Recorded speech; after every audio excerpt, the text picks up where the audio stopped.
What is going on? She's just deleted her Twitter.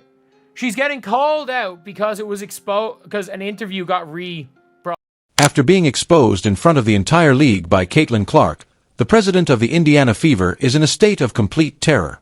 The criticism is intensifying hourly, and fans are in disbelief. I'm not joking when I say this. Something's gone weirdly wrong. Like, we literally hired a freaking chronically online GM. Hold on. This goes beyond a single news conference or a video that went viral. The story is far more complex. I also have all the information. I have said before, and I will say it again, Stephanie White, Amber Cox, Kelly Crosscroft, the Indiana Fever president, they were not ready. Now, Christine Brennan in her book confirmed the WNBA and the Indiana Fever did not realize what they were about to get themselves into with drafting Caitlin Clark because the popularity they weren't prepared for and didn't see coming. The Indiana Fever's front office just took a terrible turn, and Caitlin Clark supporters are speaking out. Her own team president is suddenly criticizing the rookie who has been packing arenas and making the WNBA a must-watch on television. Yes. The fan base was shocked by Kelly Crosscroft's tone-deaf statement. Our goal is for the Fever to resemble Apple. It sounds like she's referring to Clark as the iPhone case rather than the iPhone, which is a strange twist. Let's not sugarcoat this. The Fever is relevant because of Caitlin. Her presence is what keeps national cameras going and merchandise flying off shelves. However, the team's senior executives appear more focused in minimizing her influence than in acknowledging that T didn't sit well with fans. Backlash erupted on social media, exposing the comment for what it was. Simply put, disrespect. Crosscroft then performed a disappearing act. Overnight, her former account disappeared. No explanation, no apology, just gone. As if she recognized she had made a mistake and thought that by logging out, the heat would go away. However, that is too late. Fever fans, like the internet, never forget. Yes, Stephanie White, every single solitary move that you make is going to be scrutinized. Welcome to it. Right here. When someone blows up social media during a scandal, you can tell they're feeling the heat. Kelly Crosscroft, the president of Fever, did just that after her now famous Apple remark about the team went viral, and not in the way she had intended. Supporters didn't hold back. Supporters of Caitlin Clark, the physical motor of the WNBA's present significance, flocked to X like bees on a fallen coke as soon as the video went viral, criticizing Crosscroft for attempting to reduce her to a generic commodity in a business metaphor. Crosscroft's former account was deleted by Friday night.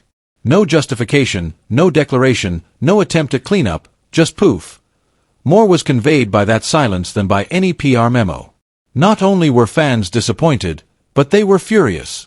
We're talking about season ticket holders, ardent fans who have been enjoying Fever gear despite losing seasons, and they now feel deceived. The moment they've all been waiting for is being aggressively mishandled by their team's front office. Even worse, there had been weeks of silence over Clark's treatment on the court before this. Referees have been knocking her around game after game, acting as though they forgot to blow their whistles. Even her own president is now unable to recognize her worth without bringing up the brand. Please. The fans saw right through it, and their suspicions were only strengthened by Crosscroft's decision to run for the hills. It's now a full-fledged trust crisis rather than just poor publicity. Additionally, the front office of the Fever just ignited the match. Sophie Cunningham followed. But before we get started, please hit the like button if you believe Caitlin is being singled out on purpose. If you believe that the referees are blind, please leave a comment. Yes, make sure you hit the subscribe button. From this point on, things will only become more chaotic. If I was a ref, I know I would mess up all the time. Yeah. Like, I'm not saying that your job is easy, but when it is a simple call right in front of your face multiple times, what are you doing? In San Francisco tomorrow, you're on the Las Vegas Strip. What can the Las Vegas expect from Sophie? Oh, you know what? I'm just gonna be me. I don't go in there trying to predetermine anything. I'm dialed in. I need to focus on hitting my shots, making sure I'm executing the schemes right. I'm not focused on the extracurricular activities. And you know what? During that, it was just part of the game. I think the refs had a lot to do with that. It was a build-up for a couple of years now of them just not protecting, the star player of the WNBA. And so at the end of the day, I'm going to protect my teammates. That's what I do. And I'm a team player, so it's all good. Caitlin Clark, the unofficial vice president of Try That on Our Court and You'll Get Dropped, has a bodyguard named Sophie Cunningham. She simply used words to set the league on fire. Sophie went all scorched earth in the first episode of her podcast, Show Me Something. Her unvarnished diatribe sounded like it belonged in a Netflix drama. Her objective was not limited to competitors. It was everyone, particularly those who minimized Caitlin Clark's contribution to the league. Not once, not twice, but 3 times, she remarked, "You're literally dumb." The video went viral on YouTube, X, and TikTok. It's the catchphrase of the day, and Sophie understood precisely what she was doing. She does more than simply speak, though. This is the same Sophie who, following Clark's elbow to the face, body-checked a Connecticut Sun player into a different time zone. She didn't care that she was expelled. "I will defend my teammates," she declared. "I do that." This is where it becomes more complex, though. Sophie wasn't limited to criticizing opponents or subpar officiating.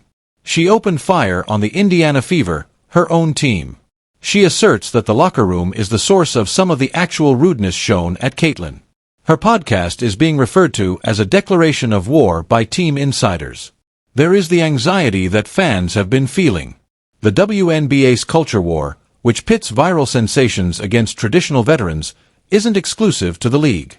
It's brewing in Indiana itself. Sophie is not here to be polite, either. She's here to blow everything up. Wasn't a dirty play. It was an intentional foul, and it was meant to send a message. It turned into a scuffle, and I don't think anybody wanted that.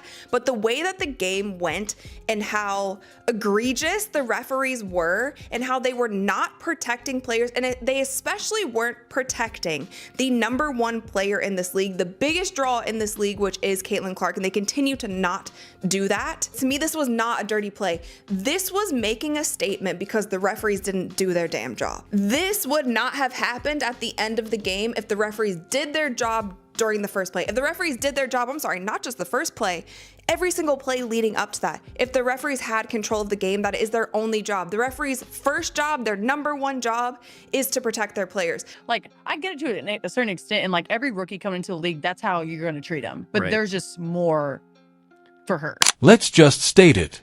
On the court, Caitlin Clark is being pursued. Elbows, body checks, gouged eyes, and the referee's utter silence. There would be texts, suspensions, and breaking news alerts if someone touched Steph or LeBron in that manner in the NBA. However, Clark is mugged in the W, and the action continues. Consider Fever versus Liberty on May 6th. Natasha Cloud rams Clark in the middle of a play. In a 2-point game, shoulder down, clear contact. The referees gazed like statues. Clark froze, palms up, asking, "Are y'all serious right now?" without saying anything offensive or responding. In the meantime, the Liberties celebrate as the buzzer sounds. Sophie Cunningham was unreserved. "There's just more for her," she said, returning to the burnt earth. She is correct, too. It is now hard to ignore the loud, harsh double standard. This is targeted chaos rather than a formidable defense. There is an implicit agenda, as several competitors have quietly acknowledged. Make her work for it. However, that's code for smashing her before she gets too brilliant. And that's precisely what is taking place. Clark, however, refuses to break. It wasn't a pretentious hazing routine that drew her to the league. She became the dominant one. Sophie is out there throwing shoulders and fire on the mic like it's her full-time job when referees refuse to blow the whistle. It's not simply a few poor calls. It's starting to get popular. To be honest, it's beginning to seem like an entire conspiracy is taking place. You are aware that this story goes beyond basketball if you are still here. Don't simply watch, get in the mix, then. To stay ahead of the spin, like, comment, and subscribe. The next twist can appear at any moment. That we want to sustain the growth and the interest level in the franchise. I mean, this is about the Indiana Fever. Yes, we have a foundational player in Caitlin Clark and Leah Boston, and we're going to continue to add to that. But I want this team to be the leader in the country, and a brand, an enduring brand, like Apple or something. I mean, we have a real opportunity here. In Indiana, things are not going well behind the scenes. And now this is a full-fledged battle rather than merely play. On the one hand, business suits are attempting to shape the Fever into a refined Apple-style brand. Conversely, players, supporters, and even opposing coaches are aware of the reality. The brand is Caitlin Clark. Forget about it. This is where it gets chilly, though. Fever. Things went south when President Kelly Krokoff chose to minimize Clark's influence. Enter Sophie Cunningham, who went scorched earth on her own supervisors instead of merely disagreeing. And this wasn't a mid-interview emotional blunder. No, not at all. According to insiders, the podcast tirade was prearranged. A deliberate attack following the president's remarks. Sophie did more than just disparage the WNBA. She used receipts to publicly criticize her own front desk. That's not annoyance.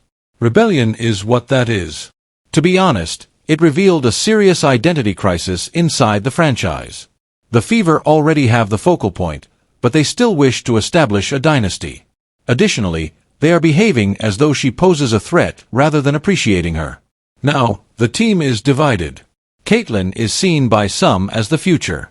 Others are holding on to control from the past. And you know what? There is no blindness among the fans. Sophie isn't either. Krokoff isn't either, based on that suddenly erased former account. Let's be honest. Second, take a look here. What the WNBA is doing with Caitlin Clark is the equivalent of the NBA doing this to Michael Jordan in 1986. It just doesn't make sense to me. You are biting the hand that feeds you. Mind you, without Caitlin Clark. Twitter would melt if LeBron James were thrown to the ground following an eye poke. The Sports Center would play it repeatedly. However, Caitlin Clark receives crickets, no whistle, and crunches from the league. Imagine Steph Curry being completely unprotected and getting beaten up game after game. Would the NBA simply dismiss it? Absolutely not. However, Caitlin Clark is experiencing precisely that. She's not a novice.